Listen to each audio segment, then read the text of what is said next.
Good afternoon student. Good afternoon sir. তোমরা সবাই mid day meal খেয়েছো? হ্যাঁ। আচ্ছা দেখো, আজকে আমরা একটা জিনিস শিখব।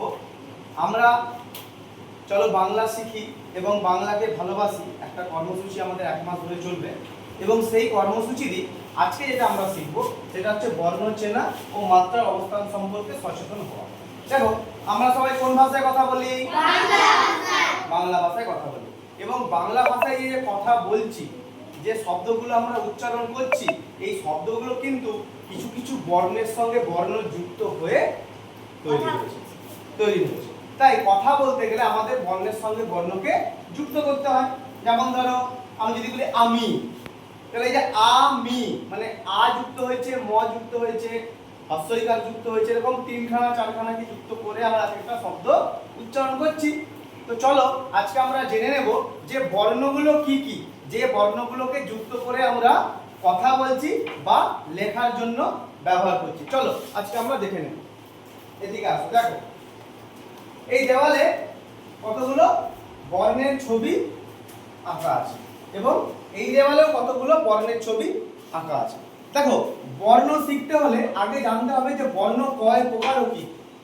বর্ণ দুই প্রকার, একটা হচ্ছে স্বরবর্ণ, একটা হচ্ছে ব্যঞ্জন। ঠিক আছে, স্বরবর্ণের মধ্যে কি কি আছে না অ, আ, হ্রস্বই, দীর্ঘই, হ্রস্ব, দীর্ঘ, ঋ, লি, এ, ওই, ও, ও। দেখো এখানে কিন্তু যে ছবিগুলো আঁকা আছে টোটাল তোমরা গুনে রাখো 12টা। তাহলে আমরা কি জানলাম না আমাদের 12খানা স্বরবর্ণ আছে। ঠিক আছে, তাহলে অ থেকে ঔকার অবধি 12টা স্বরবর্ণ আছে। এই স্বরবর্ণগুলো আমরা কথা বলার সময় বা লেখার সময় ব্যবহার করি। এবার দেখো ব্যঞ্জন বর্ণ। ব্যঞ্জন বর্ণে কি কি আছে না ক, খ, গ, ঘ, ঙ, চ, ছ, বর্গের জ, ঝ, ঞ, ট, ঠ, দ, ধ, মূর্ধন্য ণ, ত, থ, দ, ধ, দন্তেন্য প, প, ম, ম, ম, র, র, ব,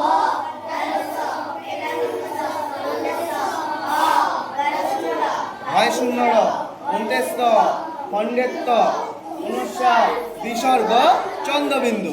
তাহলে দেখো এখানে আমরা ব্যঞ্জন বর্ণগুলো তোমরা সবাই খুব সুন্দর বললে। ঠিক আছে, তাহলে স্বরবর্ণ এবং ব্যঞ্জন বর্ণ। ঠিক আছে, তাহলে এই দু রকমের বর্ণ যোগ করে আমরা সেটা কি করি না কথা বলতে পারি এবং লিখতে পারি। তাই কথা বলতে পারা মানে কি মনের ভাব প্রকাশ করা। ধর এখন প্রীতির এখন কি হয়েছে, জল তৃষ্ণা পাচ্ছে, তাহলে ও তো মুখে বলবে যে আমার জল তৃষ্ণা পাচ্ছে, তবেই তো ওকে কেউ জল দেবে, তাই তো? তাহলে প্রীতি কি করলো, মনের ভাব প্রকাশ করলো কি দিয়ে না বাংলা কথা বলে, এটা ভাষা উচ্চারণ করে, তাই তো? এই ভাষাটা আমাদের কি ভাষা না বাংলা ভাষা। এবং এই বাংলা ভাষা বলতে গেলে আমাদের কি করতে হবে, বর্ণ বর্ণ জানতে হবে, বর্ণ চিনতে হবে, বর্ণগুলো শিখতে হবে, না হলে আমরা লিখতেও পারবো না, বলতেও পারবো না। তখন আমাদের আকার ইঙ্গিতে বলতে হবে, তাই তো? তো সেই জন্য আমরা বর্ণ পরিচয় আমরা কিন্তু অ থেকে একদম চন্দ্রবিন্দু পর্যন্ত আমরা বর্ণগুলো জানলাম, শিখলাম। আচ্ছা এবার দেখো, এখানে তো আমরা বর্ণ দেখলাম, কিন্তু তার সাথে আমরা আরেকটা জিনিস দেখতে পাচ্ছি। তোমার সাথে লক্ষ্য করেছো কি? দেখো কিছু কিছু বর্ণের মাথায় দেখো একটা করে লাইন আছে না? আবার দেখো কিছু কিছু বর্ণের মাথায় কোনো লাইনই নেই। ঠিক আছে, তাহলে এই যে উপরে যে লাইনটা বা রেখাটা, এটাকে আমরা বলছি মাত্রা। কি বলছি? মাত্রা। তাই কিছু বর্ণের মাথায় মাত্রা আছে আর কিছু বর্ণের মাথায় মাত্রা নেই। আবার কিছু কিছু বর্ণের মাথায় ছোট ছোট একটু করে মাত্রা আছে, ওটাকে আমরা বলি অর্ধমাত্রা। তাহলে যে বর্ণের মাথায় পুরোটা আছে মাত্রা, তাকে আমরা বলছি পূর্ণমাত্রা। যে বর্ণের মাথায় ছোট ছোট একটু একটু মাত্রা আছে তাকে আমরা বলছি অর্ধমাত্রা। আর যে বর্ণের মাথায় মাত্রাই নেই সেটাকে আমরা বলছি মাত্রাহীন, মাত্রাহীন বর্ণ। ঠিক আছে, তাহলে আমরা কি শিখলাম এখন যে বর্ণ দুই প্রকারের হয়, স্বরবর্ণ, ব্যঞ্জন বর্ণ। এবং এই স্বরবর্ণ এবং ব্যঞ্জন বর্ণের মধ্যেও কিছু কিছু বর্ণের মাথায় মাত্রা আছে, কিছু কিছু বর্ণের মাথায় একটু মাত্রা বা স্বল্প মাত্রা বা অর্ধমাত্রা আছে, আবার কিছু কিছু বর্ণের মাথায় মাত্রাই নেই। ঠিক আছে, যেমন আমরা দেখতে পাচ্ছি এখানে খণ্ডেত্ব, অনুস্বার, বিসর্গ, চন্দ্রবিন্দু, চাঁদ, তাই তো? এদের মাথায় মাত্রাই নেই। হ্যাঁ, আবার কিছু কিছুর মাথায় পূর্ণ মাত্রা, আবার কিছু কিছুর মাথায় অর্ধমাত্রা। ঠিক আছে, তাহলে এতটা থাকলো। তোমাদেরকে আবার পরের ক্লাসে ম্যাডাম আরো ভালোভাবে বোঝাবে। ঠিক আছে, এটা তোমরা সবাই বুঝতে পেরেছো? আচ্ছা, ঠিক আছে।